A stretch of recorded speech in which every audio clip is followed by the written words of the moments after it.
បាទសួស្តីបងប្អូនសិស្សានុសិស្សទាំងអស់ជាទីស្រឡាញ់រាប់អានបាទនៅក្នុងវីដេអូទី151នេះ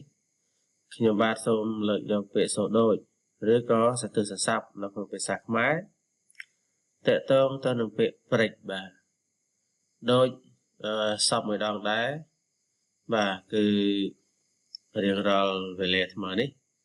បាទគឺខ្ញុំបាទតែងតែធ្វើវីដេអូមួយឬពីរដើម្បីបង្ហាញជូនដល់បងប្អូនសិស្សានុសិស្សបាទទុកគ្រាន់ជាចំណេះដឹងបន្ថែមផងដែរបាទដោយបងប្អូនដឹងហើយថាភាសាខ្មែរយើងគឺជាភាសាពិសេសមួយបាទដែលមានពាក្យដូចជាពាក្យសូដូចមានន័យថាពាក្យខុសគ្នាតែសូដូចគ្នាអត្ថន័យខុសគ្នានេះគឺជាលក្ខណៈពិសេសរបស់ភាសាខ្មែរយើងដែរចឹងដើម្បីកុំឲ្យខាតពេលវេលាយូរបាទសូមបងប្អូនតាមដានជាមួយនឹងការបង្ហាញដូចតទៅ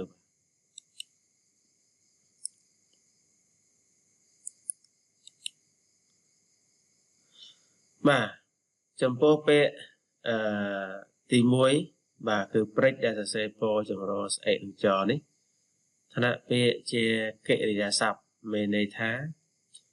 ញាក់ទទៈស្លាប់ឬទទះស្លាប់ខ្លាំងដោយអំណាចកម្លាំងឃ្លាវខ្លារកញីបាទពេលនេះនិយាយចំពោះតែលលកឈ្មោលមួយប្រភេទទេឧទាហរណ៍លលកព្រិចហៅតាមទម្លាប់អ្នកស្រុកបាទលលកព្រិចនេះគឺជាសត្វលលកតូចៗទេបាទ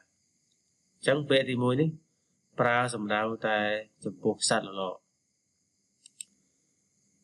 បាទចំពោះអត្ថន័យទី2នៃពាក្យព្រិច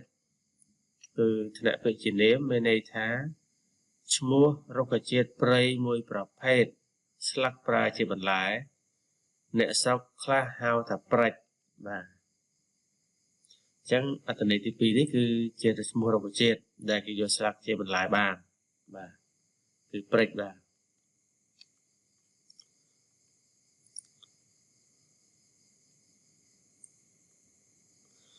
បាទចំពោះអត្ថន័យទី3បាទអត្ថន័យទី3នេះគឺពាក្យព្រិចសរសេរពចង្រោស្អេនឹងចម្ដង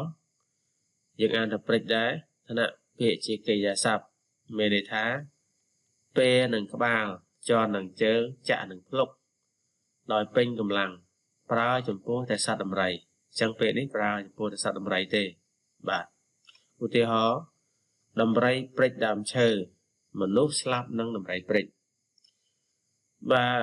ពីដើមគឺមានបាទអ្នកដើរភ្នំអីតាប្រហែសគឺ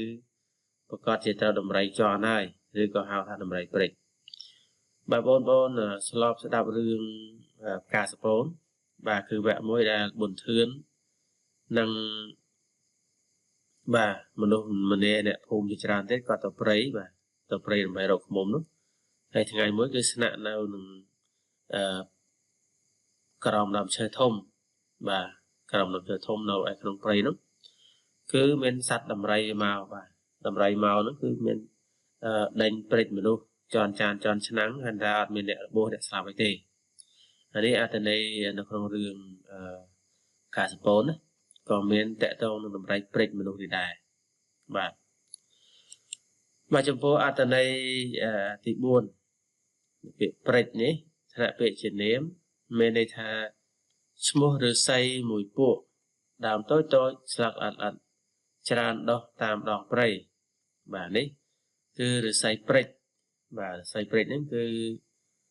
ទំពាំងរបស់វាមានរសជាតិឆ្ងាញ់បាទតូចតែឆ្ងាញ់ទំពាំងវាហ្នឹងគេអាចជ្រក់បានបាទជ្រក់មានរសជាតិឆ្ងាញ់តែលាយទឹកម្ទេសដែលមានរសជាតិហឹរខ្លាំងទៅគឺមានរសជាតិឆ្ងាញ់បាទនេះគឺ